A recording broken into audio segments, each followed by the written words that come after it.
मेरे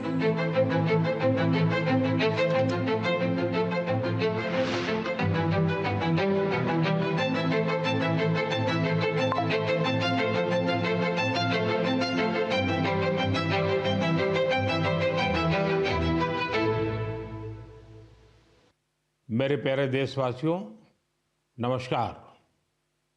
मन की बात में आप सबका स्वागत है। पूरे देश में इस समय त्योहारों का उल्लास है। हम सब ने कुछ दिन पहले दीपावली मनाई है और अभी बड़ी संख्या में लोग छठ पूजा में व्यस्त हैं। घरों में ठेकुआ बनाया जा रहा है, जगह जगह घाट सज रहे हैं, बाजारों में रौनक है। हर तरफ श्रद्धा, अपनापन और परंपरा का संगम दिख रहा है। छठ का व्रत रखने वाली महिलाएं जिस समर्पण और निष्ठा से इस पर्व की तैयारी करती हैं, वो अपने आप में बहुत प्रेरणादायक है। साथियों, छठ का महापर्व संस्कृति, प्रकृति और समाज के बीच की गहरी एकता का प्रतिबिंब है। छठ के घाटों पर समाज का हर वर्ग एक साथ खड़ा होता है। ये दृश्य भारत की सामाजिक एकता का सबसे सुंदर उदाहरण है। आप देश और दुनिया के किसी भी कोने में हो, यदि मौका मिले तो छठ उत्सव में जरूर हिस्सा लें। एक अनोखे अनुभव को खुद महसूस करें। मैं छठी मैया को नमन करता हूं। सभी देशवासियों को, विशेषकर बिहार, झारखंड और पूर्वांचल के लोगों को छठ महापर्व की शुभकामनाएं देता हूं। साथियों, त्योहारों के इस अवसर पर मैंने आप सभी के नाम एक पत्र लिखकर अपनी भावनाएं साझा की थी। मैंने चिट्ठी में देश की उन उपलब्धियों के बारे में बताया था जिससे इस बार त्योहारों की रौनक पहले से ज्यादा हो गई है। मेरी चिट्ठी के जवाब में मुझे देश के अनेक नागरिकों ने अपने संदेश भेजे हैं। वाकई ऑपरेशन सिंदूर ने हर भारतीय को गर्व से भर दिया है। इस बार उन इलाकों में भी खुशियां के दीप जलाए गए जहां कभी माओवादी आतंक का अंधेरा छाया रहता था। लोग उस माओवादी आतंक का जड़ से खात्मा चाहते हैं जिसने उनके बच्चों का भविष्य संकट में डाल दिया था। जीएसटी बचत उत्सव को लेकर भी लोगों में बहुत उत्साह है। इस बार त्योहारों में एक और सुखद बात देखने को मिली। बाजारों में स्वदेशी सामानों की खरीदारी जबरदस्त तरीके से बढ़ी है। लोगों ने मुझे जो संदेश भेजे हैं उसमें बताया है कि इस बार उन्होंने किन स्वदेशी चीजों की खरीदारी की है। साथियों, मैंने अपने पत्र में खाने के तेल में 10% की कमी करने का भी आग्रह किया था। इस पर भी लोगों ने बहुत सकारात्मक रुख दिखाया है। साथियों, स्वच्छता और स्वच्छता के प्रयास, इस पर भी मुझे ढेर सारे संदेश मिले हैं। मैं आपसे देश के अलग-अलग शहरों की ऐसी गाथाएं साझा करना चाहता हूं जो बहुत प्रेरणादायक है।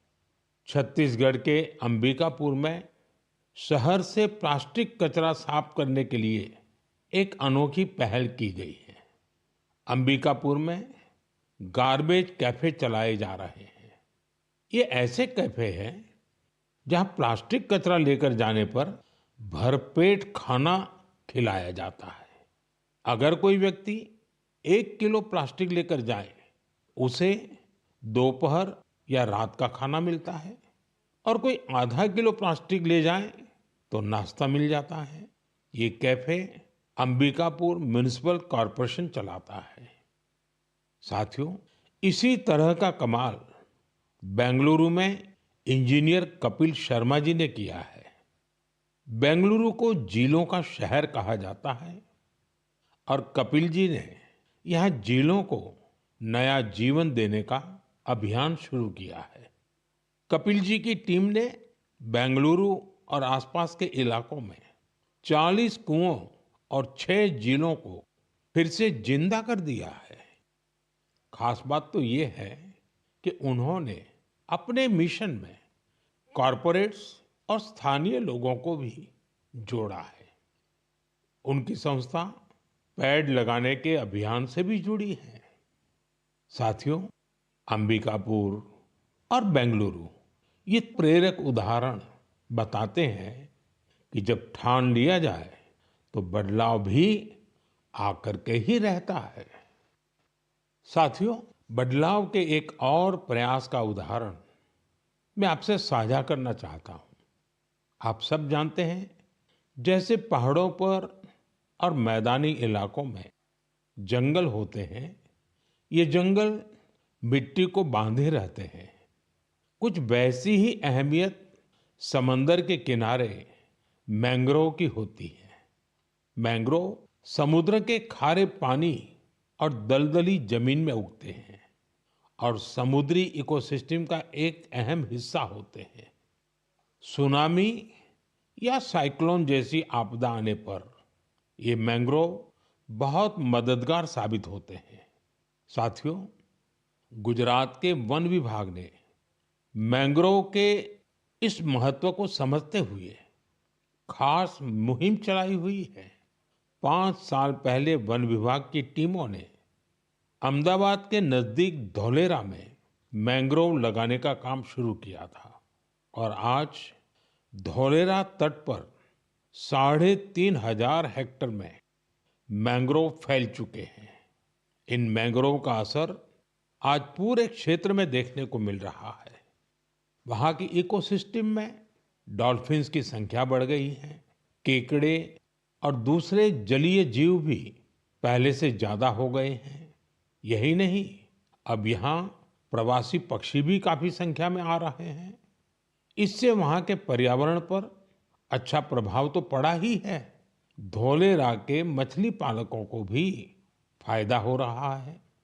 साथियों, धौलेरा के अलावा गुजरात के कच्छ में भी इन दिनों मैंग्रोव प्लांटेशन बहुत जोरों पर हो रहा है।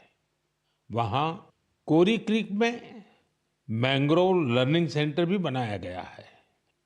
साथियों, पेड़ पौधों की, वृक्षों की यही तो खासियत होती है। जगह चाहे कोई भी हो, वो हर जीव मात्र की बेहतरी के लिए काम आते हैं। इसलिए तो हमारे ग्रंथों में कहा गया है, धन्या महिरुहा येभ्यो निराशाम यान्ति नार्थिनः। अर्थात वो वृक्ष और वनस्पतियां धन्य है जो किसी को भी निराश नहीं करते। हमें भी चाहिए, हम जिस भी इलाके में रहते हैं, पेड़ अवश्य लगाएं। एक पेड़ मां के नाम के अभियान को हमें और आगे बढ़ाना है। मेरे प्यारे देशवासियों, क्या आप जानते हैं कि मन की बात में हम जिन विषयों पर चर्चा करते हैं, उनमें मेरे लिए सबसे संतोष की बात क्या होगी? तो मैं इस बारे में यही कहूंगा कि मन की बात में हम जिन विषयों की चर्चा करते हैं, उनसे लोगों को समाज के लिए कुछ अच्छा, कुछ इनोवेटिव करने की प्रेरणा मिलती है। इससे हमारी संस्कृति, हमारे देश के कई पहलू उभर कर सामने आते हैं।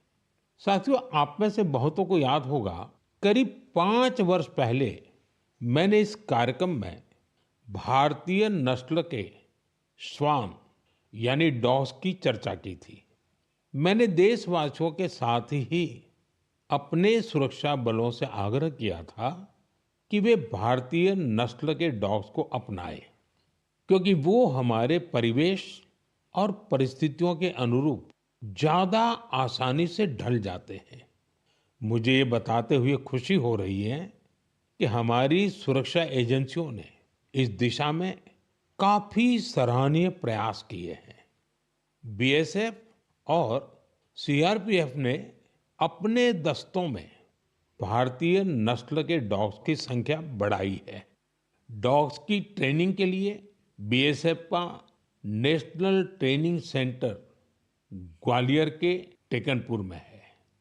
यहाँ उत्तर प्रदेश के रामपुर हाउंड, कर्नाटका और महाराष्ट्र के मुधोल हाउंड, इस पर विशेष रूप से फोकस किया जा रहा है। इस सेंटर पर ट्रेनर्स टेक्नोलॉजी और इनोवेशन की मदद से श्वानों को बेहतर तरीके से ट्रेन कर रहे हैं।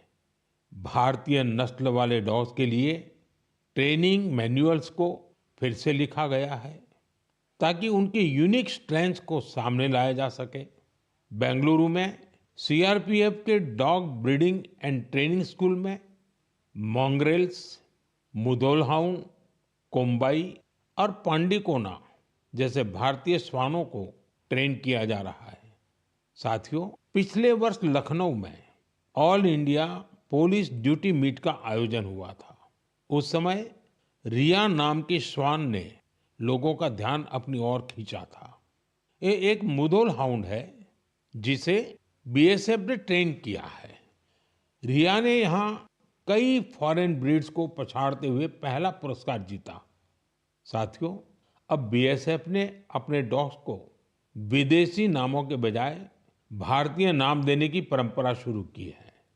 हमारे यहाँ के देशी श्वान ने अद्भुत साहस भी दिखाया है।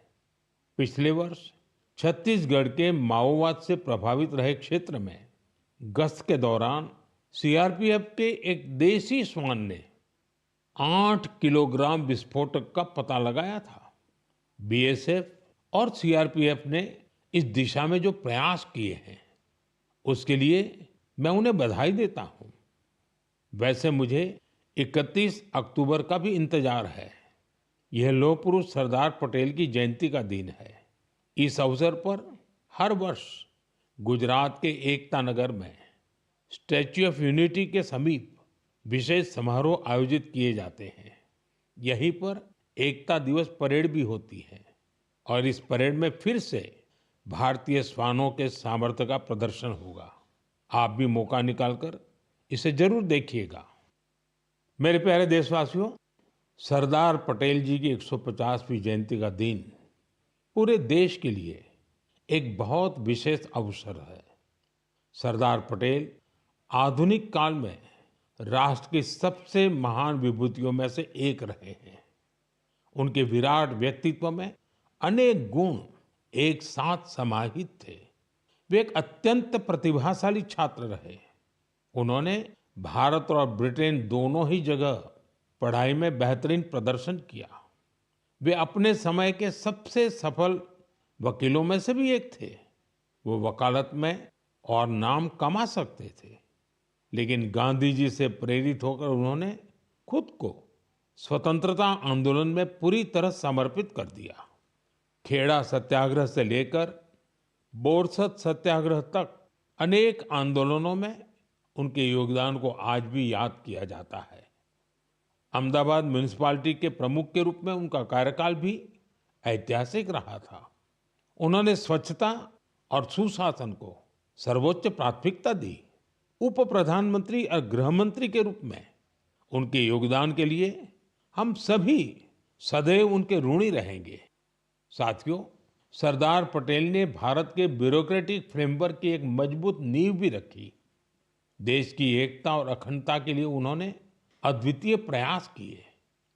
मेरा आप सबसे आग्रह है, 31 अक्टूबर को सरदार साहब की जयंती देश भर में होने वाली रन फॉर यूनिटी में आप भी जरूर शामिल हो और अकेले नहीं, सबको साथ लेकर के शामिल हो। एक प्रकार से युवा चेतना का ये अवसर बनना चाहिए। एकता की दौड़ एकता को मजबूती देगी। ये उस महान विभूति के प्रति हमारी सच्ची श्रद्धांजलि है जिन्होंने भारत को एकता के सूत्र में पिरोया था। मेरे प्यारे देशवासियों, चाय के साथ मेरा जुड़ाव तो आप सभी जानते ही हैं, लेकिन आज मैंने सोचा कि मन की बात में क्यों ना कॉफी पर चर्चा की जाए। आपको याद होगा, बीते साल हमने मन की बात में अराकू कॉफी पर बात की थी। कुछ समय पहले ओडिशा के कई लोगों ने मुझसे कोरापुट कॉफी को लेकर भी अपनी भावनाएं साझा की। उन्होंने मुझे पत्र लिखकर कहा कि मन की बात में कोरापुट कॉफी पर भी चर्चा हो। साथियों, मुझे बताया गया है कि कोरापुट कॉफी का स्वाद गजब होता है। और इतना ही नहीं, स्वाद तो स्वाद, कॉफी की खेती भी लोगों को फायदा पहुंचा रही है। कोरापुट में कुछ लोग ऐसे भी हैं जो अपने पैशन की वजह से कॉफी की खेती कर रहे हैं। कॉरपोरेट वर्ल्ड में अच्छी खासी नौकरी करते थे, लेकिन वो कॉफी को इतना पसंद करते हैं कि इस फील्ड में आ गए और अब सफलता से इसमें काम कर रहे हैं। ऐसी कई महिलाएं भी हैं जिनके जीवन में कॉफी से सुखद बदलाव हुआ है। कॉफी से उन्हें सम्मान और समृद्धि दोनों हासिल हुई है। सच ही कहा गया है, कोरापुट कॉफी अत्यंत सुस्वादु, एहा ओडिशारा गौरव। साथियों, दुनिया भर में भारत की कॉफी बहुत लोकप्रिय हो रही है। चाहे कर्नाटका में चिकमंगलूर, कुर्ग और हासन हो, तमिलनाडु में पुलनी, शेवरॉय, नीलगिरी और अन्नामलाई के इलाके हो, कर्नाटका तमिलनाडु सीमा पर बिलिगिरी क्षेत्र हो, या फिर केरला में वायनाड, त्रावणकोर और मालाबार के इलाके, भारत की कॉफी की डाइवर्सिटी देखते ही बनती है। मुझे बताया गया है कि हमारा नॉर्थ ईस्ट भी कॉफी कल्टीवेशन में आगे बढ़ रहा है। इससे भारतीय कॉफी की पहचान दुनिया भर में और मजबूत हो रही है। तभी तो कॉफी को पसंद करने वाले कहते हैं, India's coffee is coffee at its finest. It is brood in India and loved by the world.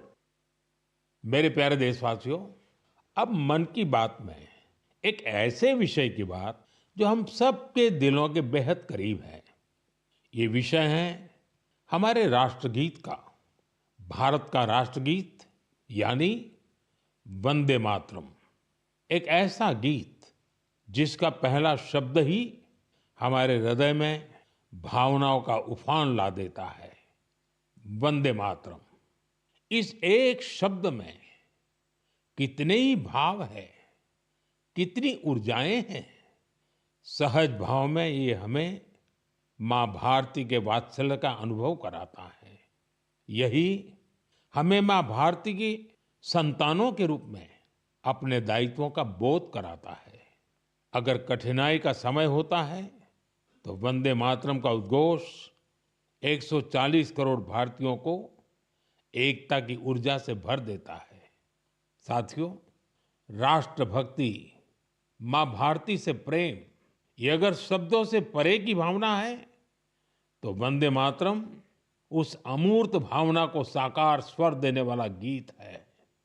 इसकी रचना बंकिम चंद्र चट्टोपाध्याय जी ने सदियों की गुलामी से शिथिल हो चुके भारत में नए प्राण फूंकने के लिए की थी।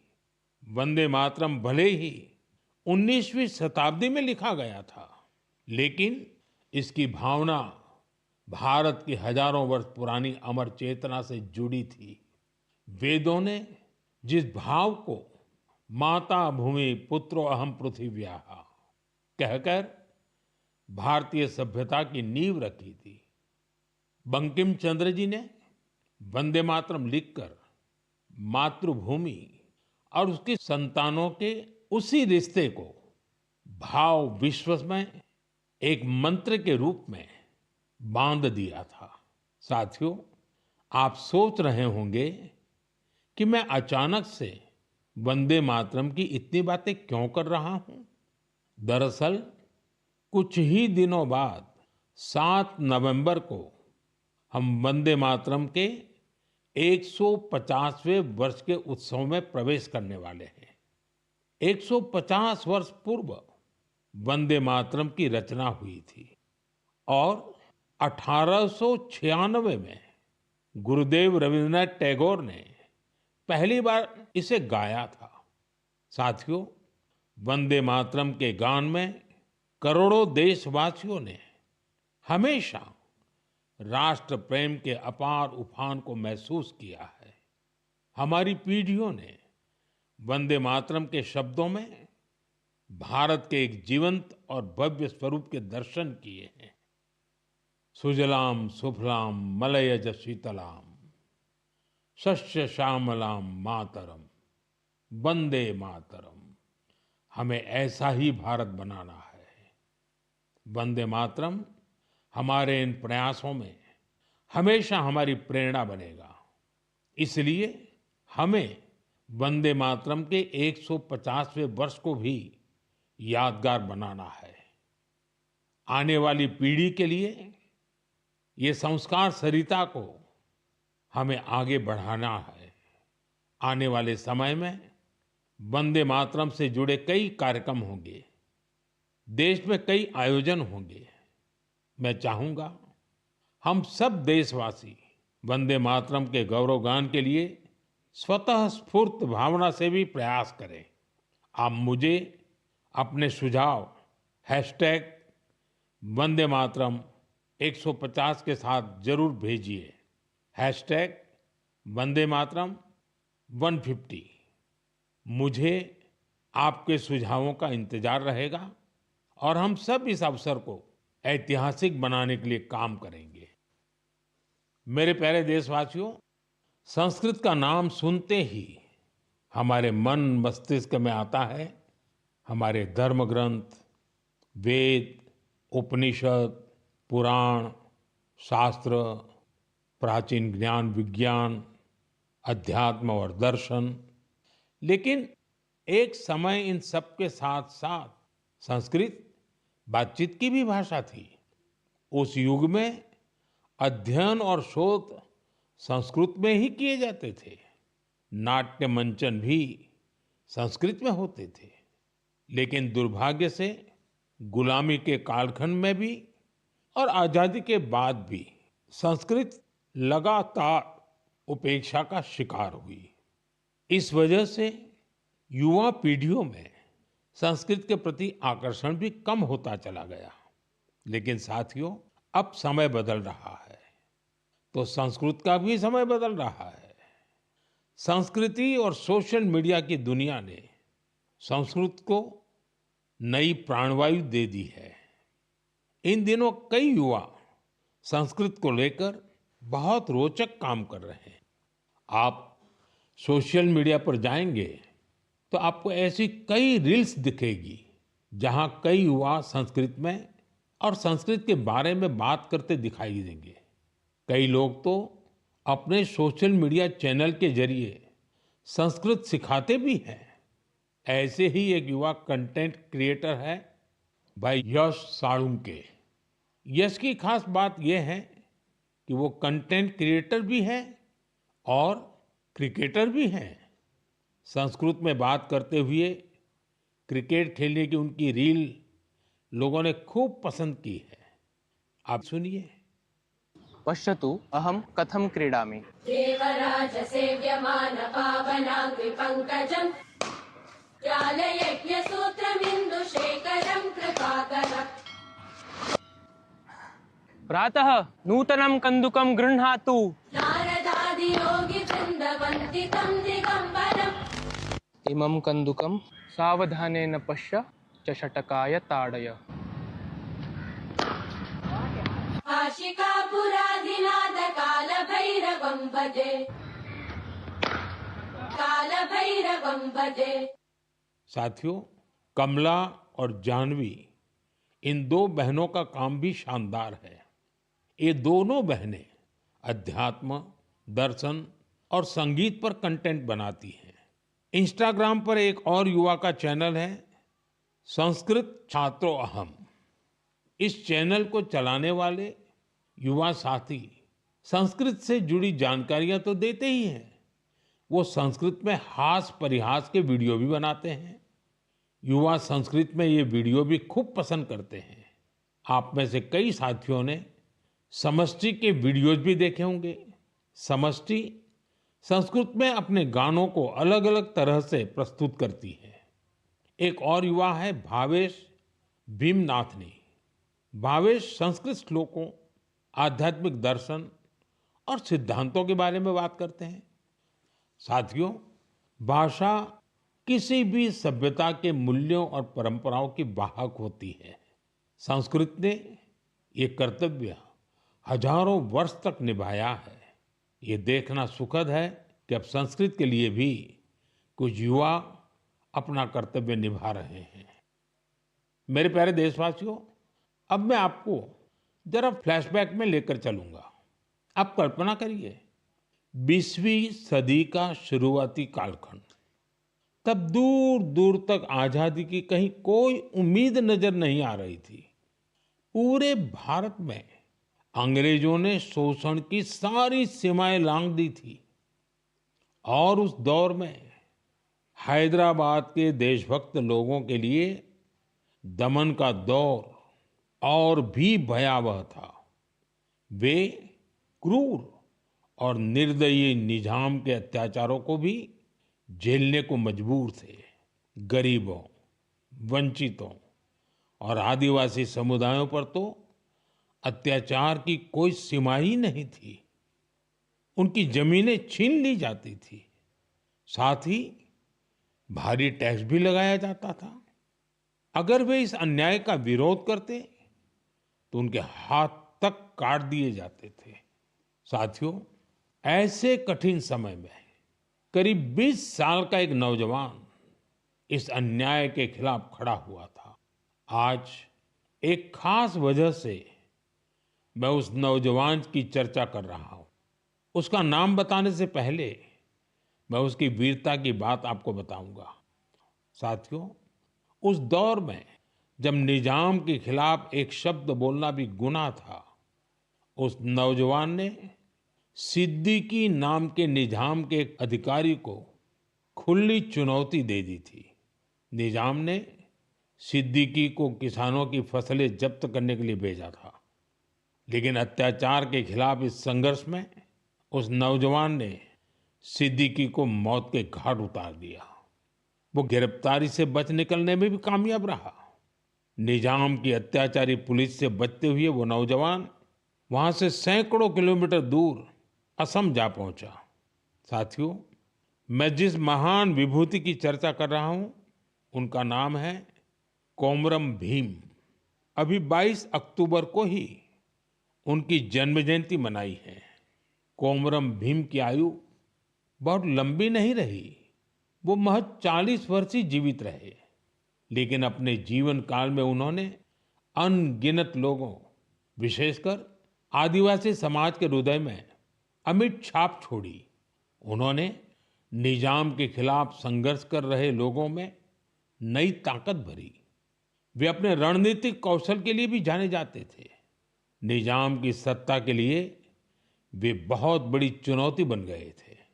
1940 में निजाम के लोगों ने उनकी हत्या कर दी थी। युवाओं से मेरा आग्रह है कि वे उनके बारे में अधिक से अधिक जानने का प्रयास करें। कोमरम भीम की ना विनम्र निवाली आयन प्रजल हृदयालो एप्पटिकी नीलीची उंटारू। साथियों, अगले महीने की 15 तारीख को हम जनजातीय गौरव दिवस मनाएंगे। यह भगवान बिरसा मुंडा जी की जयंती का सुअवसर है। मैं भगवान बिरसा मुंडा जी को श्रद्धापूर्वक नमन करता हूं। देश की आजादी के लिए, आदिवासी समुदाय के अधिकारों के लिए उन्होंने जो काम किया वो अतुलनीय है। मेरे लिए ये सौभाग्य की बात है कि मुझे झारखंड में भगवान बिरसा मुंडा जी के गांव उलीहातू जाने का अवसर मिला था। मैंने वहां की माटी को माथे पर लगाकर प्रणाम किया था। भगवान बिरसा मुंडा जी और कोमाराम भीम जी की तरह ही हमारे आदिवासी समुदायों में कई और विभूतियां हुई हैं। मेरा आग्रह है कि आप उनके बारे में अवश्य पढ़ें। मेरे प्यारे देशवासियों, मन की बात के लिए मुझे आपके भेजे हुए ढेरों संदेश मिलते हैं। कई लोग इन संदेशों में अपने आसपास के प्रतिभाशाली लोगों के बारे में चर्चा करते हैं। मुझे पढ़कर बहुत खुशी होती है कि हमारे छोटे शहरों, कस्बों, गांवों में भी इनोवेटिव आइडियाज पर काम हो रहे हैं। अगर आप ऐसे व्यक्ति या समूहों को जानते हैं जो सेवा की भावना से समाज को बदलने में जुटे हैं, तो मुझे जरूर बताइए। मुझे आपके संदेशों का हमेशा की तरह इंतजार रहेगा। अगले महीने हम मन की बात के एक और एपिसोड में मिलेंगे, कुछ नए विषयों के साथ मिलेंगे। तब तक के लिए मैं विदाई लेता हूं। आप सबका बहुत बहुत धन्यवाद। नमस्कार।